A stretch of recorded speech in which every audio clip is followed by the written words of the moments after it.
Hello, all of you vaingloriously wonderful people. This is the Declasse Tulip M-100. And I'm about to find out if it'll off-road in the snow. This is our final week for Will Off-Road in the snow. We do have one more snow-related GTA Online video coming for you next week. It may involve a thread of some sort. And if you know what that is, well, you know. And if you don't, well, you'll find out next Monday, a week from now. What will that be? The 20? No, this is the 20-something. No, this is the 30th. It's the 16th, the day I'm recording this voiceover. Yeah.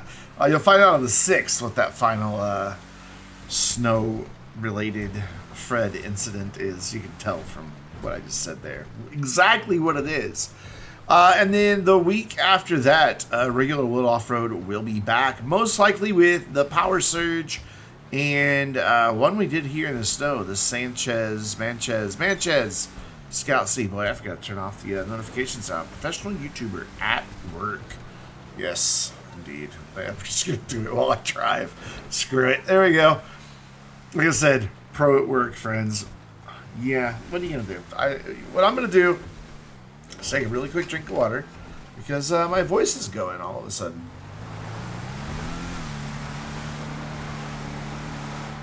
That gave you time to listen to the wonderful droning sound of this car's engine. It sounds alright at speed, but it's not the best. It's not a Sabre Turbo. Sabre Turbo's got a great sound. Dominator has a great sound. And the Frankenstein, ooh, that's good sound. Anyways,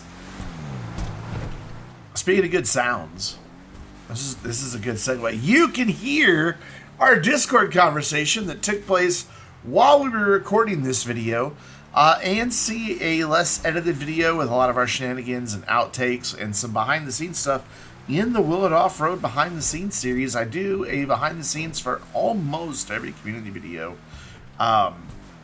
Those are available on the Vainglorious Discord server. The Vainglorious supporters channel. I post a link there, and there's also a link to the playlist of all the unlisted ad-free, underscore that ad-free, highlight it, circle it, and shout it from the rooftops. Ad-free, ads turned off. Then it goes in the Vainglorious supporters channel on the Vainglorious Discord server, and you get access to that one of 4 ways. Be a member here on YouTube by clicking that join button. By being a Twitch subscriber, whether you pay for it, use Twitch Prime, or if it was gifted to you, which gives you incentive to hang out in my Twitch chat. Just saying, because somebody might gift you a sub while you're there. I have a lot of people that visit my channel, and if they see somebody in chat without the little subscriber badge, they just think that's wrong, and they gift a sub. So, you could get free access to some stuff, some channel supporter stuff, just by hanging out in chat and watching my stream. The third way is by making a monthly pledge over at patreon.com/Vainglorious. On all of those, and the next one I'm going to mention in just a moment, I really do appreciate the support. I have one supporter that's been here from the beginning, and just looking at the dollar total over the years is just humbling. And we have some that have been around, that haven't been doing it as long, but have still been very generous in their support. And I appreciate it all. Of course, I appreciate you just by being here. Just by watching the video, liking the video, and commenting on the video. You are supporting my channel. Because those things help my channel reach more viewers. Which, has the potential to expand to people who may wish to offer some financial support as well. To them not doing so good. The fourth way to get access to that Vainglorious supporters channel on the Discord server is on the server itself through a server subscription. The first 3, you have to link your respective service. So, like, through Discord, link to your YouTube or Twitch profile. And then on Patreon, you got to do it on Patreon. You have to add it there. But then the bots will just take care of making sure you have the right role. And, of course, Discord itself, if you do the server subscription, will take care of you on that end. The Tulip's still struggling. That was the second tip. I was really worried that we were going to have our first ever mountaintop DNF. We have yet to have a vehicle DNF at the very top of the mountain. I'm sure one of these days it's going to happen. Especially, with the bushes seeming to have a bigger impact than they previously have. But not today. We are getting this car up. We are not going to have a mountaintop DNF. As we make our final little climb, we are up 4 minutes, 35 seconds. So, will it off-road in the snow? Yeah. Yeah, sure it will. Yeah, I did fine. That means, though, we now have to do a controlled descent and see how it handles going back down. It's a muscle car. Muscle cars typically don't have the best brakes. And by the way, just want to say, Donkey, again, you've had that in Will It Off-Road before. I love that truck. It's beautiful. So, in terms of overall performance, out of 68 vehicles that we have tested at this conclusion of Will It Off-Road in the snow for 2022-23, it is 49th. So, not the best. 8.1 seconds slower than the Anna Silvestre. 24.05 seconds faster than a Mamba. Boy, I really nearly got in trouble there, didn't I? I almost fell off the side of the mountain. This thing just doesn't want to stop. It was definitely dicey. Is this the car I fell off the mountain in? I don't know. We recorded so many of these in such a short amount of time. I can't remember. Out of the 11 muscle cars that we have tested in the snow, this is 5th. It is 40.77 seconds slower than the Greenwood that we tested last week, and 1 minute 37.43 seconds faster than the Tahoma Coupe that also came out with this same DLC. So, yeah, we haven't tested the Tulip M-100 in dry conditions yet, I don't think. We may have done, but I don't think we have. I don't remember what we have tested, honestly. I know we've done 2, and it got posted. I want to say it was the Entity and the 300, whatever, the 300Z car. Oh, Hiker down. I wasn't even aiming for that one. He was just wrong place, wrong time.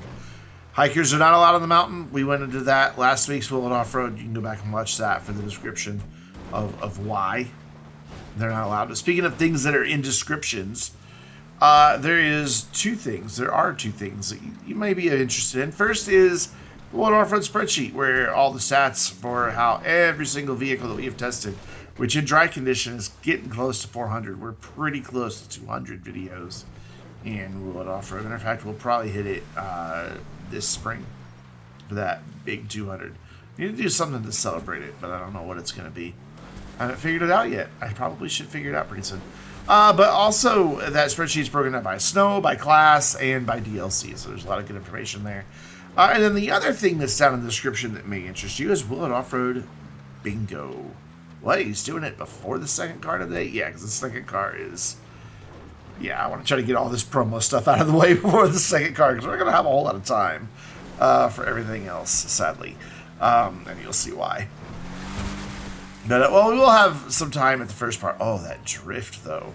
Oh, snow-aided drift. That was beautiful.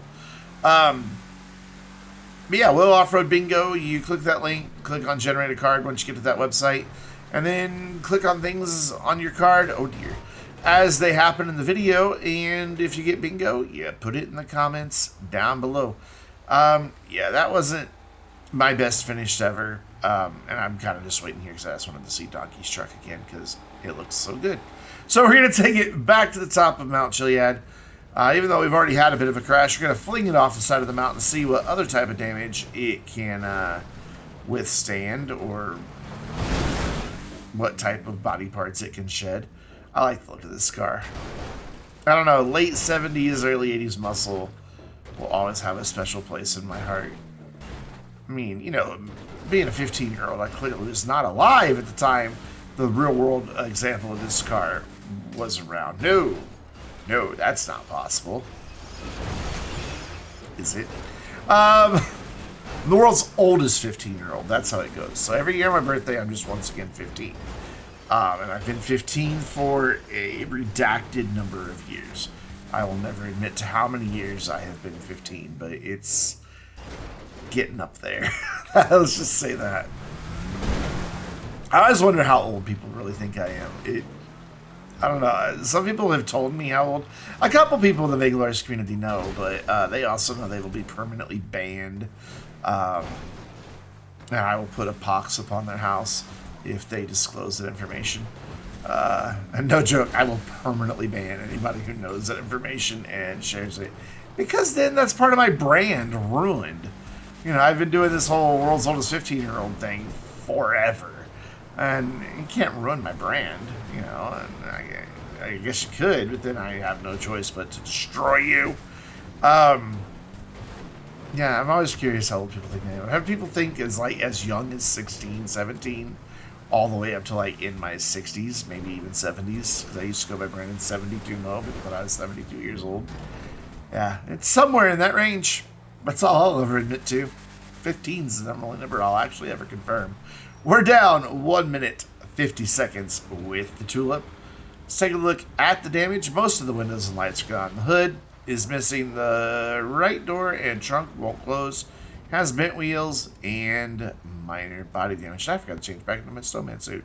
Ooh, Hobo took a beating coming down that mountain. Holy cow.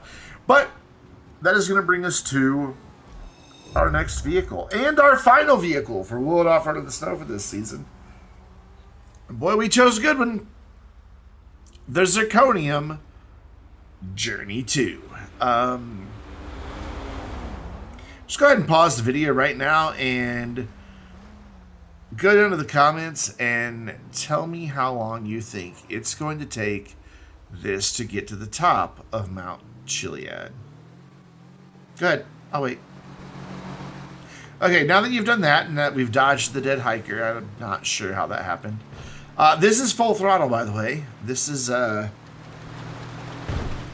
this is it. This is all she's got.